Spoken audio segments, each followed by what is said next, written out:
Dieu élève celui qui pardonne. Amen.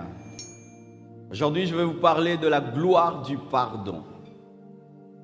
La gloire de la miséricorde. De l'élévation par le pardon. De la puissance des bonnes œuvres. Dieu élève celui qui pardonne. Car il y a de la gloire dans le pardon. Il y a de la puissance dans le pardon. Matthieu 5, verset 7 nous dit déjà que le pardon donne le bonheur. Heureux les miséricordieux, car ils obtiendront miséricorde. Mes frères, sur cette terre, la plus grande richesse, c'est d'avoir Dieu et d'être heureux. La plus grande richesse, ce n'est pas l'argent. Tu peux avoir l'argent, mais tu es malheureux. La plus grande richesse, ce n'est pas la célébrité. Tu peux être célèbre et tu es malheureux. La plus grande richesse, c'est pas voyager. Tu peux voyager comme les pilotes tous les jours et tu es malheureux. Le bonheur est une richesse. Et d'ailleurs, ceux qui cherchent des richesses recherchent en soi le bonheur. La miséricorde donne le bonheur. Alléluia. Il y a du bonheur à opérer dans le pardon. Psaume 103 nous donne une précision du pardon. Nous présente le pardon comme étant une couronne, celle qu'on met sur les rois. Psaume 103, verset 4. C'est lui qui délivre ta vie de la fosse, qui te couronne de bonté et de miséricorde. Il te couronne de bonté et de miséricorde. Dieu donne une couronne bonté, une couronne miséricorde. Il y a de la gloire dans la miséricorde. Lorsque tu opères dans le pardon, il y a une couronne sur ta vie. Lorsque Dieu te pardonne, il met aussi une couronne sur toi. Ainsi donc, en donnant le pardon, tu obtiens le pardon comme une couronne, la gloire dans la miséricorde. Le monde nous présente le pardon comme étant une faiblesse, nous présente le pardon comme étant un manque de puissance. Mais aujourd'hui, Dieu va te présenter une autre facette du pardon et tu vas devenir professionnel en pardon. Tu vas aimer pardonner et tu vas vivre la puissance de Dieu au travers du pardon. Je vais vous parler de 3 ou 4 hommes, des hommes de la même nature, qui ont pu pardonner l'impardonnable. Car souvent, lorsque nous parlons du pardon de Dieu, nous disons, mais c'est normal, Dieu peut pardonner, il ne peut que pardonner.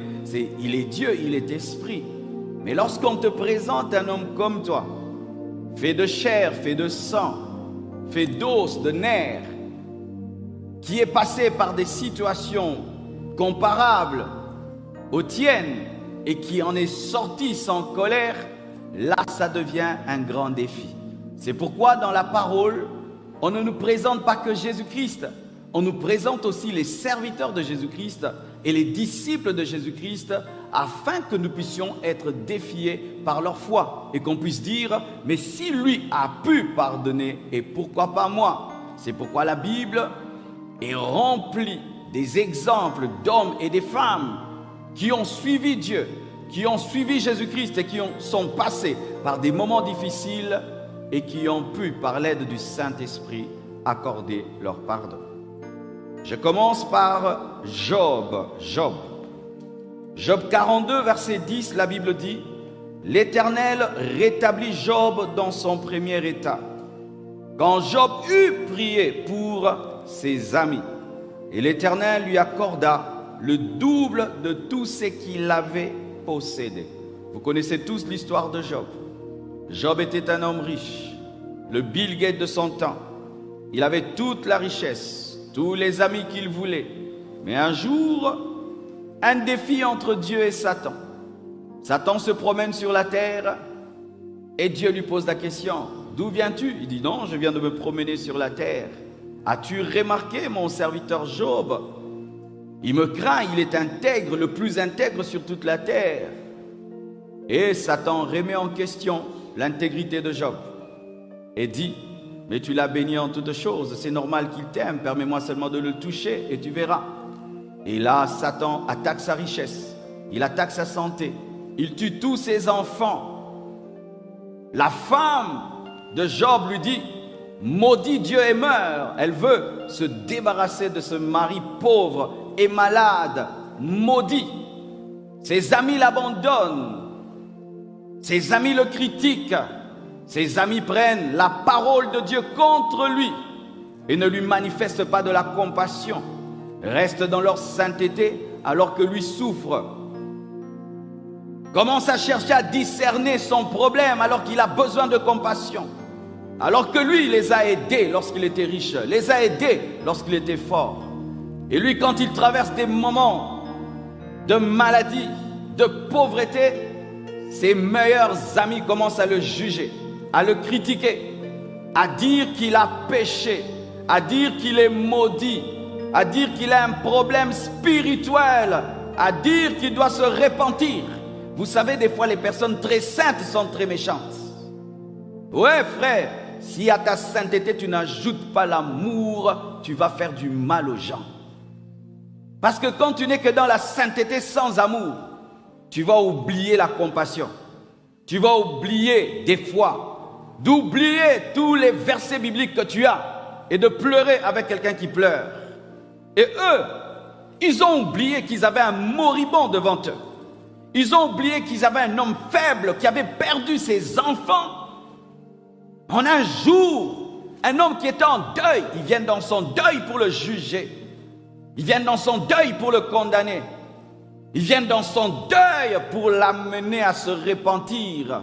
Et même s'il avait commis le péché, c'était le moment. La Bible dit que même ton ami, ton ennemi, dans les temps de péché, de ton ami dans les temps de péché, a besoin de ta compassion. Mais nous sommes toujours en mode répands-toi, en mode répands-toi, en mode répands-toi, en mode répands-toi. Des fois, tu dois mettre de côté ta justice et opérer dans l'amour. Et Job n'avait pas péché. Ces hommes parlaient dans les Écritures, mais n'avaient pas la révélation de ce qui s'était passé entre Dieu et Satan. C'est pourquoi, frère, même si tu connais beaucoup, tu ne connais pas tout. Apprends des fois à te taire devant la vie des autres quand tu ne comprends rien. Et arrête d'avoir toujours ton seul verset unique que tu adaptes à tout le monde. C'était ça leur problème. Ils avaient une doctrine. Si tu souffres, donc Dieu t'a frappé. Ils n'avaient pas la doctrine de l'épreuve. Ils avaient la doctrine, si tu es malade, donc tu as péché. Et c'est ça aussi nous pensons. Oh, si un homme de Dieu est malade, donc Dieu l'a frappé. Si un homme de Dieu a des problèmes, donc Dieu l'a frappé. Je connais un homme de Dieu, son enfant est allé nager dans la piscine et son enfant est mort. Les gens ont dit que Dieu l'a frappé et d'autres ont dit qu'il a bouffé son enfant. Il est en train de pleurer son enfant, on est en train de le taxer de magicien et de pécheur. Combien de fois nous sommes les amis de Job? Combien de fois nous allons dans les deuils, au lieu de compatir, nous allons critiquer? Nous allons chercher à savoir pourquoi la personne est morte et pourquoi, et nous cherchons toujours un coupable. Et lui, il n'avait pas perdu qu'un enfant. Tous ses enfants, tous ses biens, toute sa richesse. Tu t'imagines quel niveau de haine tu peux avoir? Certains au milieu de vous, vous avez de la haine seulement parce que quand tel est parti, on vous a pris la maison. Certains au milieu de vous, vous êtes dans la haine parce que Dieu vous a pris quelqu'un, un membre de famille qui était important. Mais lui, il a perdu tous ses enfants. Il a perdu sa santé et il n'a rien fait. Ce n'était pas qu'un homme riche, c'était l'homme le plus intègre. Et il pouvait dire, Dieu, tu me récompenses ainsi. C'est comme ça que tu payes ma sainteté.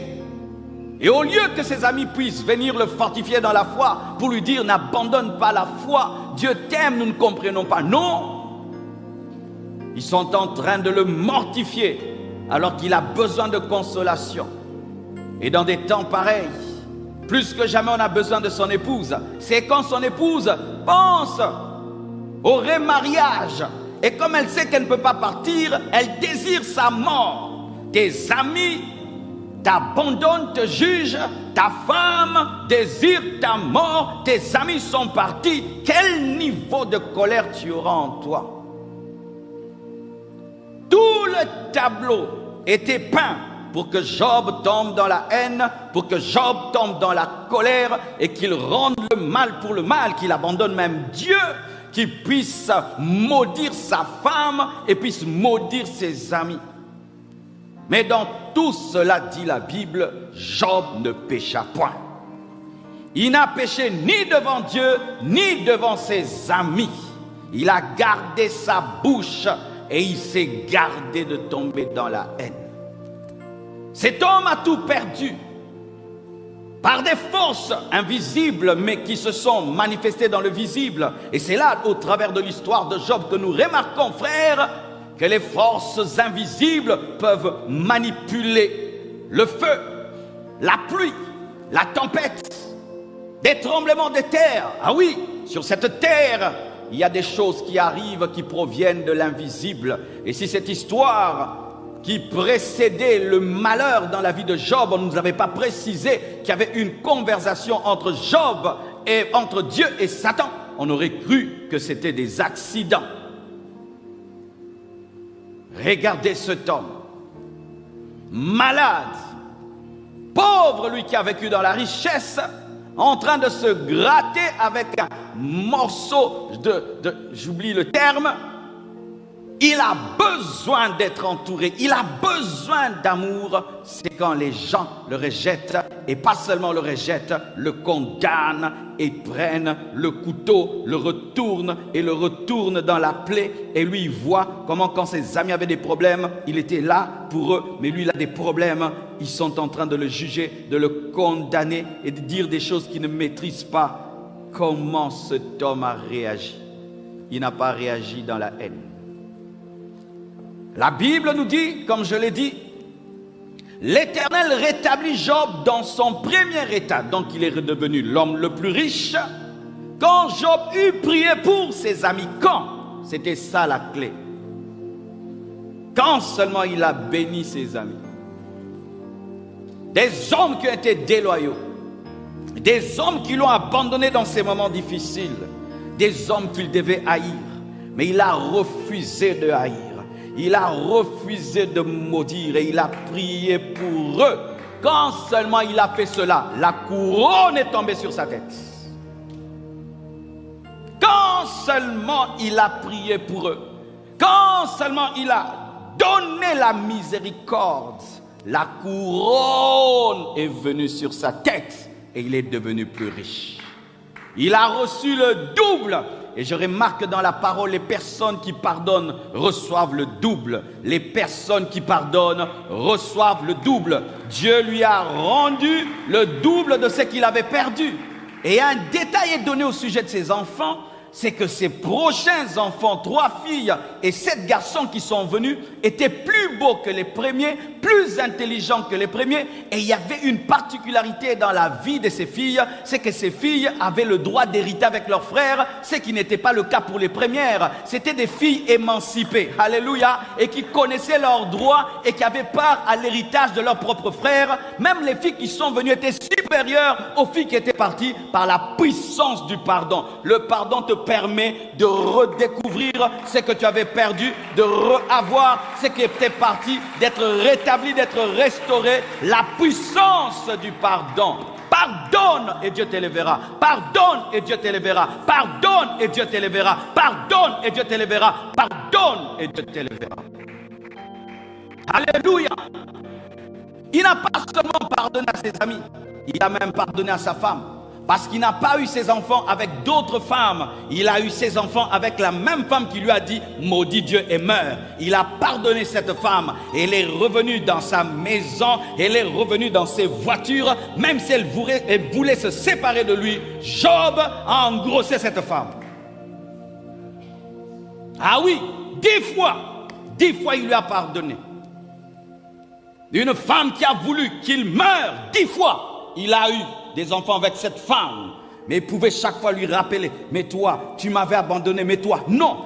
Dans sa vieillesse et dans sa gloire, il a pris cette même femme qui voulait l'abandonner. Allez prendre ces personnes qui vous avaient fait du mal et qu'elles puissent bénéficier de votre bénédiction. Qu'elles puissent bénéficier de votre bénédiction. C'est ça la parole. C'est ça la parole. Mais beaucoup d'entre nous nous disons, non, tu ne mangeras pas à ma restauration. N'est-ce pas que tu m'avais abandonné? Tu ne goûteras pas à ma bénédiction. Cette femme qui a voulu sa mort a eu 10 enfants avec lui. Elle est entrée dans sa gloire, dans sa double gloire, dans sa richesse. Job avait pardonné et Job est devenu l'homme le plus riche et plus riche qu'auparavant. La puissance du pardon, la gloire de la miséricorde, la couronne de la miséricorde, qu'elle vienne sur toi lorsque tu pardonneras. Elle viendra sur toi. Mon frère, ose appliquer le message de ce soir et une couronne viendra dans ta vie. Je répète, ose pratiquer le message de ce soir et une couronne viendra dans ta vie. Des hommes de la même nature que nous. Donc s'ils peuvent faire ces choses, nous les pouvons aussi qui le croient. Qui croit qu'il peut faire comme Job? Qui croit? Parce que vous n'êtes pas là pour apprendre, vous êtes là pour pratiquer. Vous devez pratiquer cette parole. Alléluia. Bénis tes amis qui t'ont abandonné. Prie pour eux et tu seras plus grand qu'eux. Prie pour eux et tu seras plus grand qu'eux. Je dis, prie pour eux et tu seras plus grand qu'eux. Celui qui prie, c'est celui qui devient le plus grand. Celui qui donne la miséricorde devient plus grand que celui qui la reçoit. Alléluia. Frère, donnez la miséricorde, Dieu vous donnera la gloire. Tu veux la gloire, donne la miséricorde. Prie pour les gens qui te maltraitent, qui te font souffrir. Deviens leur intercesseur et Dieu va te payer la gloire.